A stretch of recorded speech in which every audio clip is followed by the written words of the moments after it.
आप सभी को जय यीशु। डेली होली मास रीडिंग में आप सभी का पुनः हार्दिक स्वागत है। यीशु मसीह के जीवित वचनों को अपने प्रियजनों और मित्रों के साथ अधिक से अधिक शेयर करें और मसीह परिवार को आगे बढ़ाने में सहयोग दें। क्रूस का चिन्ह पिता, पुत्र और पवित्र आत्मा के नाम पर आमीन। पहला पाठ राजाओं का दूसरा ग्रंथ, अध्याय 19, पद संख्याएं 9 से 11, 14 से 21 और 31 से 36 तक। पाठ का मूल विषय है असुर के राजा को चेतावनी।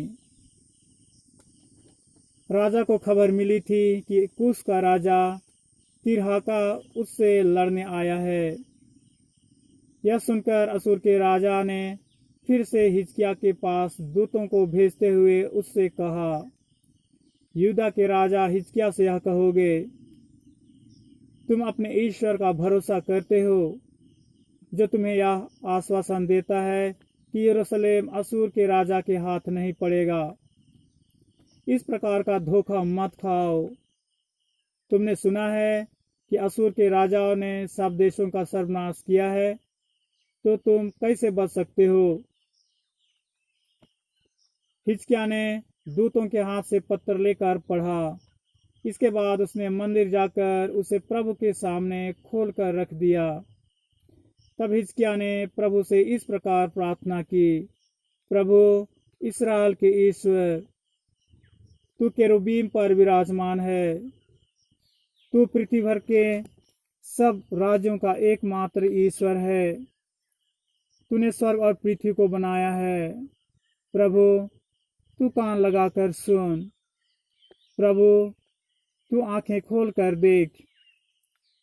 सनहरीब के शब्द सुन, जिसके द्वारा उसने जीवंत ईश्वर का अपमान किया है।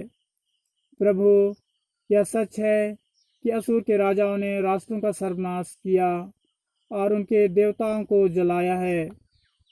वे देवता नहीं बल्कि मनुष्यों द्वारा निर्मित लकड़ी और पत्थर की मूर्तियां मात्र थे, इसलिए उन्हें नाश कर सके। प्रभु हमारे ईश्वर, हमें उसके पंजे से छुड़ा, जिससे पृथ्वी भर के राजा यह जान जाएं कि प्रभु तू ही ईश्वर है।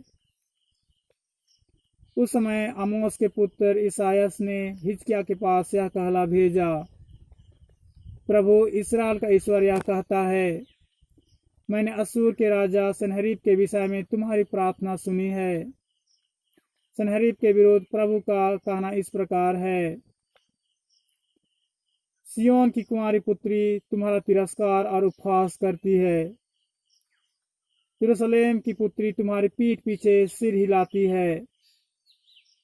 यरूशलेम से एक अवशेष निकलेगा और सियोन पर्वत से बचे हुए लोगों का एक दल।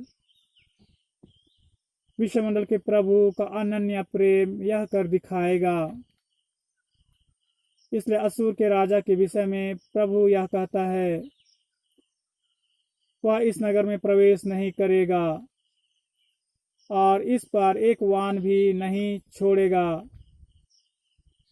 वह ढाल लेकर उसके पास नहीं फटकेगा और उसकी मोर्चाबंदी नहीं करेगा।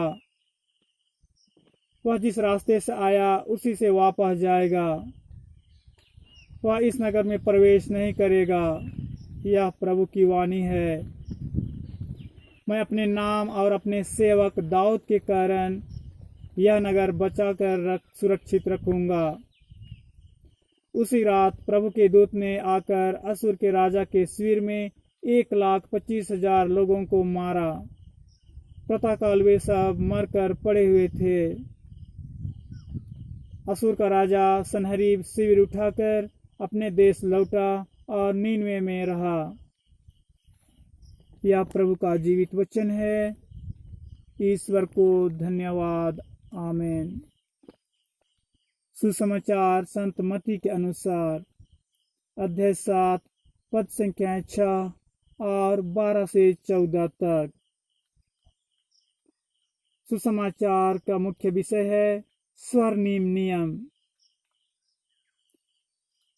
पवित्र वस्तु कुत्तों को मत दो और अपने मोती सुअरों के सामने मत फेंको, कहीं ऐसा ना हो कि वे उन्हें अपने पैरों तले कुचल दें और पलटकर तुम्हें फाड़ डालें।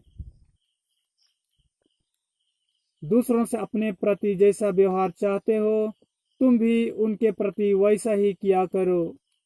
यही संहिता और नबियों की शिक्षा है। संकरे द्वार से प्रवेश करो। चौड़ा है वह फाटक और विस्तृत है वह मार्ग जो विनाश की ओर ले जाता है।